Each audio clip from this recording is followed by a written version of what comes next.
vignette filter is a great way to highlight your subject. By adding just a little bit of darkness around the edges, you can really bring the viewer's eye into your subject. But what's even better is that we have so much control in this particular vignette filter.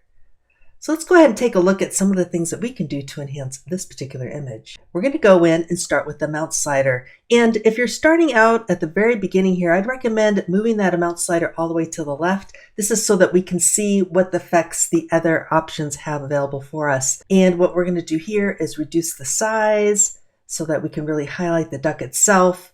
And because we can go from a rectangle to a circle, we're going to do an oval so that we can really highlight the duck and some of the water around it. Now, feathering will create a hard edge, or in this case, we're going to make a nice smooth transition by moving that slider all the way to the right. This gives it a more natural effect. Okay, here's where the fun comes in. We can go ahead and place the center. So by default, that highlighted center area is in the center of the photo, but we're going to move it by simply clicking on the Place Center button. Click on your subject, and there we go. We can move it right to the center there. Next step is we're going to go ahead and pull back that amount slider. Remember how we moved it all the way to the left to see all the effects? Now we're going to move it back so that we just see a slight vignette around the edges. Be sure to turn your before and after visibility icon on and off so you can see what the effect is doing.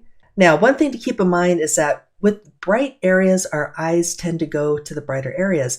And this is where we're going to add a little bit of inner light. This little slider here, you can really increase it a lot or just give it a little boost of brightness, and this will help really highlight our subject. If you want to see any more information on any of our other filters or get more detailed information, simply go to the Help menu and choose User Guide.